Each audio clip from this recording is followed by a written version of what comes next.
বন্দে পুরুষোত্তমম। সবাইকে জয়গুরু। আজকে ফলহারিণী অমাবস্যা। এই অমাবস্যার দিনে একটি সুন্দর কাহিনী আপনাদের সামনে, কাহিনী মানে সত্য ঘটনা তুলে ধরার চেষ্টা করছি। পরম পুরুষ শ্রীরামকৃষ্ণদেব এই আজকের দিনেই এই অমাবস্যার দিনে তিনি সেই মা শ্রী শ্রী মা শারদাকে মাতৃজ্ঞানী পূজা করেছিলেন দক্ষিণেশ্বরে। সেদিনও ছিল ফলহারিণী অমাবস্যা। সেই ফলহারিণী অমাবস্যার দিনে তিনি সেই লোকারণ্য সেদিন দক্ষিণেশ্বরে মায়ের পূজা হবে জাঁকজমকপূর্ণভাবে। আর সেদিন তিনি সেই মা শারদাকে আর হৃদুকে বললেন, তার ভাগ্নে হৃদয়কে ডেকে বললেন, হৃদয় তুই আর তোর মামি মিলে ভালো করে সেই পুজোর জোগাড়যন্ত্র করে রাখ, আমি নিজের ঘরে নির্জনে ষোড়শী পূজা করব। আর তিনি বলার পর মা শারদাকে ডেকে বললেন যে তুমি আজকে উপবাসে থেকে খুব ভালোভাবে পূজার জোগাড় করবে, আমি এসে নিজের ঘরে ষোড়শী পূজা করব। তারপর তিনি দক্ষিণেশ্বরের যে মূল মন্দির মায়ের সেখানে গেলেন। পূজা টুজা সমাপ্ত করে তিনি সেই একটা বেতের ডালা নিয়ে ফিরে এলেন নিজের ঘরে। নিয়ে এসে তিনি মা শারদাকে দেখতে পেলেন। তারপর দেখলেন খুব সুন্দরভাবে সেই পূজার উপকরণ সমস্ত সাজিয়ে গুছিয়ে রেখেছে। তারপর তিনি মা শারদাকে কাছে ডেকে বললেন, তুমি আমার কাছে এসো, তোমাকে পড়াবো। তখন মা শারদা বলছেন, তুমি আমাকে কি পড়াবে, কেন পড়াবে? তখন মা শ্রীরামকৃষ্ণদেব বলছেন, হ্যাঁ আমিই পড়াবো তোমাকে, এসো।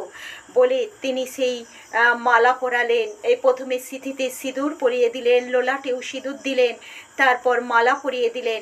তারপর পরনের কাপড় ছাড়িয়ে সেই ভালো দামি সেই তসরের কাপড় তিনি পরিয়ে দিলেন মায়ের শরীরে। তারপর মাকে বললেন সেই পূজার জায়গায়, পূজার বেদিতে বললেন, তুমি এখানে বসো। মা শ্রী শ্রী মা শারদা বললেন, কেন আমি ওখানে বসবো? তখন শ্রীরামকৃষ্ণদেব বললেন, আজকে আমি তোমাকেই পূজা করব ষোড়শ প্রচারে, আর তুমি এখানে বসো। তারপর মা শারদাকে সেখানে বসালেন। তারপর তিনি সেই ফুল চন্দন সব কিছু যেমন করে সেই ষোড়শোপচারে ষোড়শী পূজা করা হয়, ঠিক সেইভাবেই মা শারদাকে তিনি মাতৃজ্ঞানী পূজা করতে লাগলেন। আর মা শারদা সেই পূজা নিতে লাগলেন, কারণ তার কাছে তার আরাধ্য দেবতা তার স্বামী। তার স্বামীর বিরুদ্ধে তিনি কখনোই যেতে পারেন না। তারপর পূজা টুজা করার পর শ্রীরামকৃষ্ণদেব নিজের জপের মালা সেই নিজের গলা থেকে খুলে সেই তারপর এই পুজোর ষোড়শোপচারে যখন পূজা করছেন যা নিয়মবিধি, সেই আরতি ধূপ দীপ পঞ্চ প্রদীপ সমস্ত কিছু দিয়ে আরতি টারতি করলেন। করার পর নিজের সেই জপের মালা গলা থেকে খুলে সেই মা শারদার পায়ের নিচে রাখার আগে বললেন যে আমার জীবনের জপ তপ সাধনা যা কিছু সব আমি এই তোমার চরণে নিবেদন করলাম। তুমি জগতের কল্যাণ করো, তুমি মা হয়ে সকলের মা হয়ে জগতের কল্যাণ করো।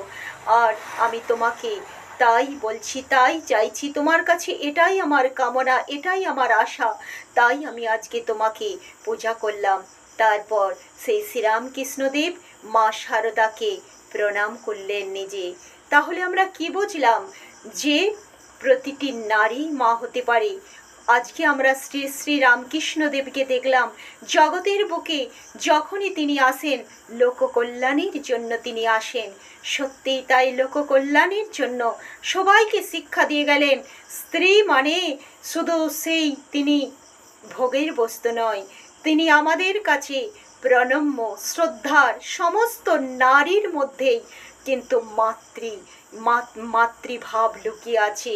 প্রত্যেক আমার শেষে ঠাকুর অনুকূলচন্দ্র বলেছেন, প্রত্যেক মেয়েই জগৎ জননী, প্রত্যেক মেয়েই তার নিজ মায়ের বিভিন্ন রূপ এমনতর ভাবতে হয়। আর এই ভাব এলে তাহলে কিন্তু তার মধ্যে প্রতিটি পুরুষ তার মধ্যে কিন্তু মাতৃভাব জাগরিত হয়। তখন কোনো নারীর কেউ খারাপ করতে পারে না।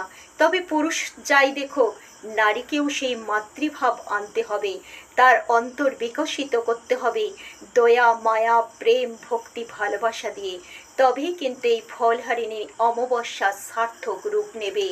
নইলে কিন্তু নিজে কিছু পাওয়ার জন্যে সেই ফলহারিণী অমাবস্যাকে কোনো ফল লাভ করব, ফল দিয়ে পুজো দেব, এই যে বিভিন্ন রকম মানুষের মধ্যে নানা রকম সংস্কার আছে, এই সংস্কারের চেয়ে বড় সংস্কার প্রেম ভক্তি দয়া মায়া মাতৃভাব অন্তরে আমাদের প্রতিটা মাকে জাগরিত করতে হবে। শ্রীরামকৃষ্ণদেব মা শারদাকে যে কথা বলেছিলেন, মা শারদাকে বলা মানে সমস্ত মাতৃ জাতিকে নারী জাতিকে বলা।